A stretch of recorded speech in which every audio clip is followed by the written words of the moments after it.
really none of your business. It's none of my business. Hello, Falcha, and welcome to the Motivated Classroom Day 8. And today we are talking about, where's Dr. Stephen Krashen? Exactly. Episode 83, I had the opportunity to speak to someone whose research I'd read so much about, someone who has arguably had more of an impact on language teaching than any other teacher or researcher. And I just felt it was really great to be able to speak to him in person about his theory, his hypothesis, his research, the criticisms that have been levelled at it. And he made some great points and spoke in real detail about how powerful comprehensible input is, with many different examples from both research and anecdotes, but also just speaking about, I thought one of the really interesting points he made was, of course, when you focus on comprehensible input and interesting inputs and reading as your main sources of teaching the language, well, that's going to put the grammar and textbook industry out of business pretty quickly. And so that could be a reason why it's not gaining more traction, why maybe there's not more people who are trying to go down this route. But there's been a real growth in people who see that we need to provide lots of interesting inputs. And Krashen's work, of course, has been central to that. He spoke about Dr. Beniko Mason's research around reading and self-selective reading. And I'll just try and bring up some of the quotes that he spoke about. So he's spoken about reading, he spoke about Jeff McQuillan's work.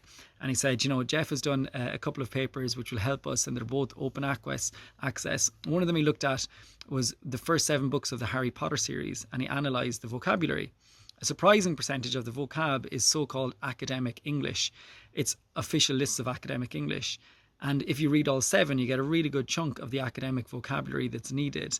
And he does the same, this is Jeff McQuillan, on Sweet Valley High, the different other teenage novels. And then he does a really nice one. This is, Dr. Krashen saying this in the podcast.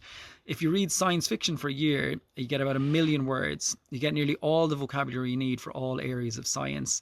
And so he was just showing us the power of reading in terms of inputs and vocabulary and what it does. And, we know this in our first language, that we become much more succinct in our language. We become better at communicating. We know more. We've more knowledge. We're more empathetic when we read more. So, of course, why wouldn't it be the same in a language we are acquiring? And we can acquire so many words and different things by reading, and it is that central. But for a long time, that was just forgotten and left to the side of language teaching in classrooms around the world. And that, goes from my own experience as well. And then he spoke about Dr. Mason's research, of course, of self-selected reading. And he spoke about the fact that there are studies that they'd looked at about self-selected reading, where students could pick their own book or study it for a little while, read it for a bit, put it back, get a different one.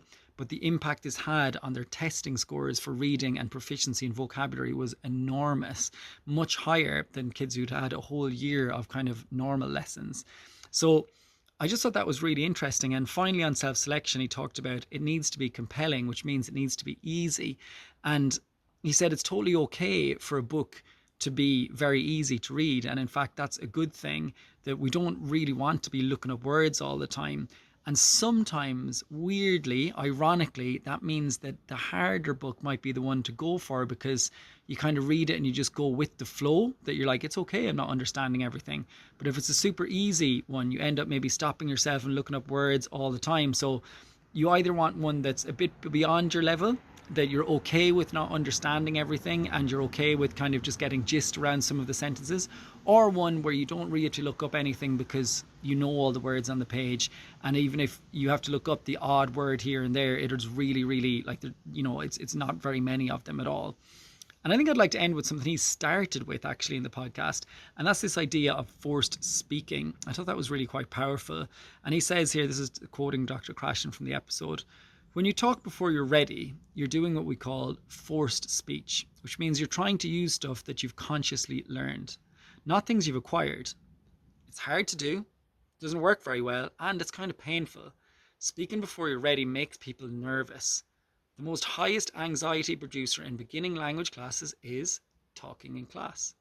And we see many, many cases that about the same thing in many different informal reports and research studies. Don't rush. Have the confidence that you were born to acquire language. It's going to come. Give it time, but we can do better. We've got language classes, and in language classes, you can get that compelling, comprehensible input that the outside world will only give you reluctantly if you're a total beginner." And then he says, so I've just summarized the theory there. I thought it was really powerful, just instead of forcing kids to speak really early on with these contrived sentences and these learned off parts, just allow them to just listen and be silent for quite a while and just do what Dr. Henshaw says, build the system. Allow them to build the system in their heads, and then we can start to dig into things more, but they need loads and loads of interesting inputs first. So go ahead, re-listen to episode 83 with Dr. Krashen before the school year starts. It's a great, entertaining, interesting episode with one of the leaders in our field, and it definitely makes for an interesting episode. So please go ahead and check that out.